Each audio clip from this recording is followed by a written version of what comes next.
Hey y'all, welcome to the second sidebar of season 5. I'm going to let y'all know that I am extremely pressed for time today, so I'm going to give this one take, and whatever happens, happens. May the odds be in my favor. Anywho, per norm, let's recap before we get started.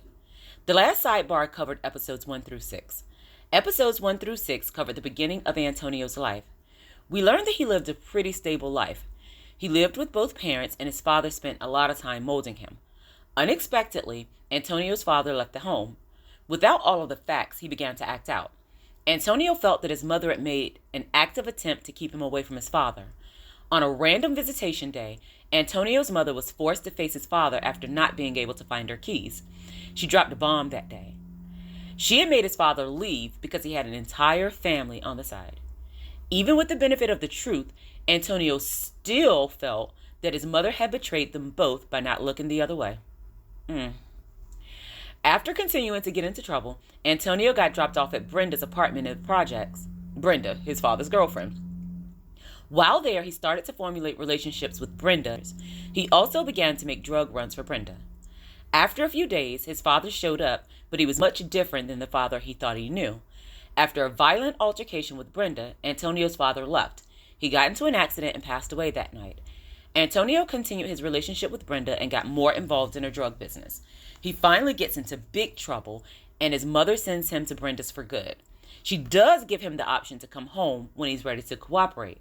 At the end of the last sidebar, he had been there for 3 years. And now, sidebar number 2. I know. We only have 4 episodes since the last sidebar, but I feel like this is a good stopping point. Episode 7, Peaches. Even though this episode isn't heavily surrounding Peaches, this is where she makes her entrance. It was 1984, and Antonio had been living with Brenda for 3 years. And while he had initially been impressed by the life he lived there, the cracks began to show. Having grown up in a house with his parents, Antonio had always had his own bedroom. But for 3 years, he had been sleeping on Brenda's couch, and all of his clothes were thrown into a trash bag in the closet. But he feels stuck. He's 16, and he felt like he had outgrown his mother's house. He continues to make drops for Brenda. On one such occasion, he has a bit of a run-in with the boss's goons. Typically, he would have met with the boss, but he wasn't there that day. It's pretty obvious that the goons were bullying him a little bit. If you really think about it, they had a system in place. The product was always weighed in front of Antonio without deviation. So there was really no need not to, especially since it was the right amount. Antonio, a 16-year-old kid, stood his ground. He told 2 fully grown adults, either you weigh it or you keep it. And that's when Peaches comes into the picture. She takes the package, weighs it, then gives it to Antonio. In my mind, I picture her slamming it into his chest like people do in the movies. That all might have seemed pretty minor, but I think it's at the stage for some upcoming situations. Either way, Antonio thinks Peaches is attractive, and the goons catch him looking. That's when it gets dropped that Peaches is involved with the boss romantically. Episode 8, All the Risks. First, let me address something. It probably wasn't lost upon you that there was no outro for this episode. Let me tell y'all. I recorded that episode probably 10 times and something always went wrong. No exaggeration. I finally got a decent take and I was interrupted while I was recording the outro. Instead of recording it again, I opted to cut that part out. In the short version, y'all already know where to find my books if you want them. Just like I said it at the end of the episode, and mind your business. Anyway, as the time passes, Antonio became more disgruntled about his situation with Brenda. Now that he's older, he realizes that Brenda is really getting over on him. He's doing most of her running, but he isn't really getting any of the money. On the rare occasion that she does hit him with a few bucks, she finds a way to make him spend it for things in the house. The reality of it all is setting in. Brenda wasn't a boss. She was a petty drug dealer that made him her errand boy. Antonio shows up to the boss's place to drop off some money and to pick up some drugs. During that visit, the boss makes Antonio an offer. Not only does he offer Antonio an opportunity to work for him and make his own money, but he also offers him a place to live, so Brenda won't eat out of his pocket. Antonio tells him that he has to talk to Brenda about it, and he goes on his way. Once he's back at Brenda's, he tells her that he needs money in his pockets, so she got to start paying him or he's going to do his own thing. I hate the way Brenda handled the situation. Based on everything that we know, Antonio has been nothing but loyal to her. But instead of being upfront about the situation, she gaslit him. Not in a way that will make him feel like those things didn't happen, but more so in a way that will make him doubt the reality of the situation. Factually, he was doing most of the work, and she was milking him dry. Instead of being honest, she tried to make him feel like they were both equal contributors because he lived there. Now, I've been told that point is debatable, but my feeling is this. If she wanted him to contribute to the household, she should have set an amount for him to pay her. You can't pay someone for what they're obviously doing, then make them give you all of it back. The risks were mostly on him, but he couldn't even afford to buy a pair of shoes. And when he found a way around that, she shut it down, basically making sure that he couldn't get from under their arrangement. Why not let him do his own thing and just charge him rent? Well, because she wouldn't have had complete access to everything he made, and that's the messed up part. Anyway, Brenda was fuming about the boss making Antonio an offer, so she went to talk to him.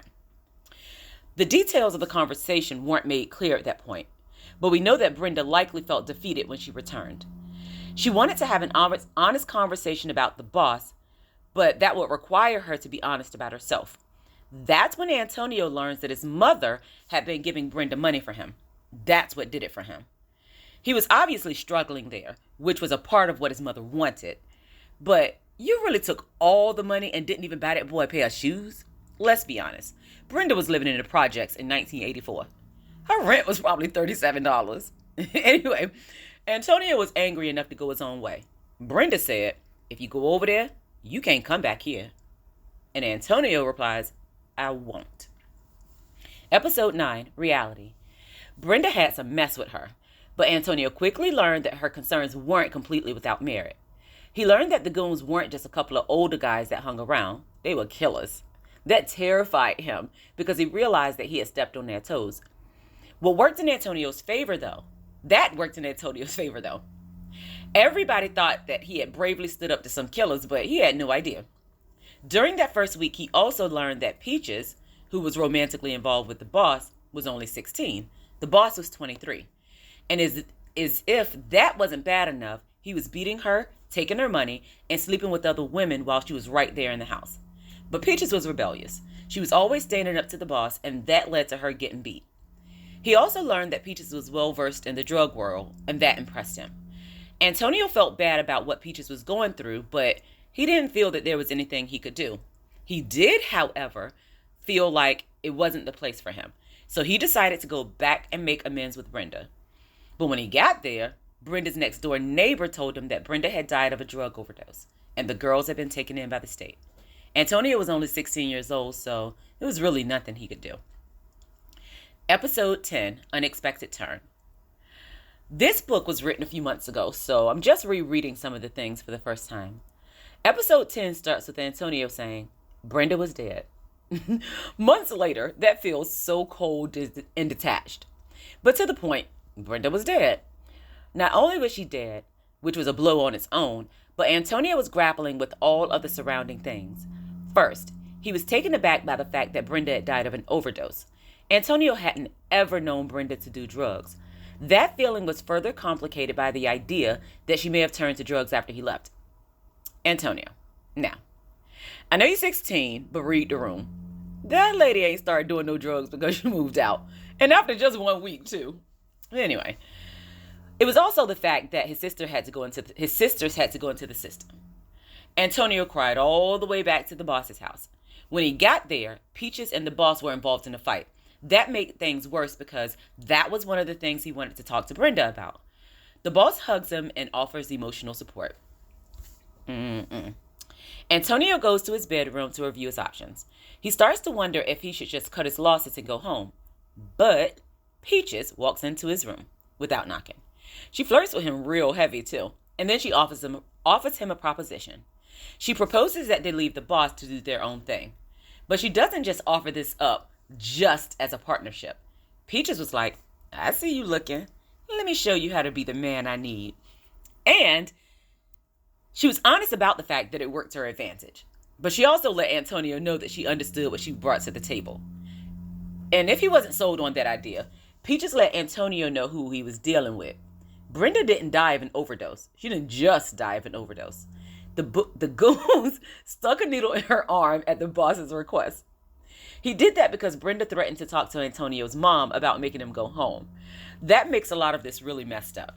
Not only did Antonio have to feel that his decision had contributed to Brenda's death, but he also had to understand that the boss was dangerous. The episode ends with Peaches giving Antonio an option to leave with her, then presumptuously telling him that he had to get his hair cut if he wanted to be with her. I like her. Anyway, the next episode is titled Playing the Role.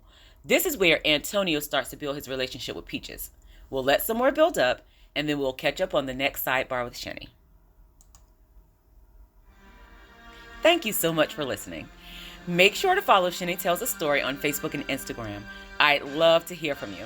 If you like to purchase books by Shandora Warren, they're all available on Amazon in ebook, paperback, and some in hardback formats. Please like and follow this podcast and share it with your friends, family, and frenemies, because all relationships matter, even the toxic ones. Thank you so much for helping me create the world that I want to see. This is my 10th book, and I did it in one take. Oh yeah, you're welcome.